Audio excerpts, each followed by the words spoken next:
Hallo und herzlich willkommen zu einem weiteren Review, das ich versprochen habe. Das mal vom Lego Friendset 41747 und 41748. Die zwei kann man nämlich kombinieren. Zeige ich euch jetzt gerade. Die Grundkonfiguration von diesen zwei Sets ist natürlich, links ist die Küche, rechts ist der Turm. Damit die Kombination von diesen beiden funktioniert, müssen wir von der linken Seite den Deckel wegnehmen und von der rechten Seite den Boden. Dann kommt die ganze Turm von rechts bei der linken Seite oben drauf auf die Küche. Und der Deckel von der Küche kommt in den quasi den Garten, wo rechts entsteht. Die zwei Platten unten werden dann zusammengesetzt. Zeige ich euch jetzt gerade. Vor dem Kombinieren noch schnell die zwei auseinandergenommenen Schritte. Das Dach von der Küche wegnehmen und die 4 Etagen von der rechten Platte wegnehmen. Im nächsten Schritt tun wir natürlich jetzt die Etage auf die Küche, den Deckel von der Küche in den Garten und dann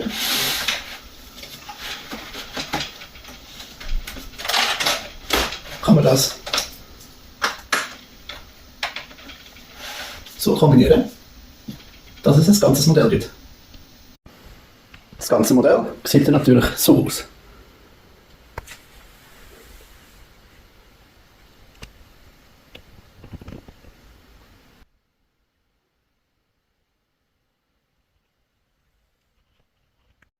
Schnell noch ein paar Kritikpunkte von meiner Seite, damit das Review auch fair ist.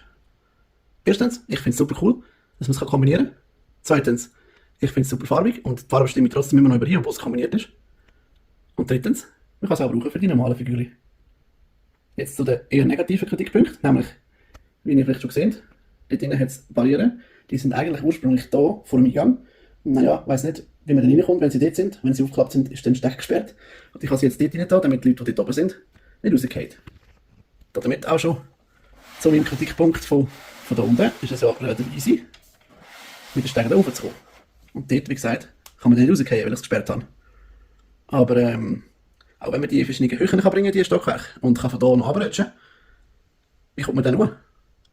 Es wäre cool, wenn Lego so etwas wie ein Stegenhaus würde jeweils mitliefern, einbauen und zusätzlich bestellbar machen. Das würde das Ganze perfekt machen.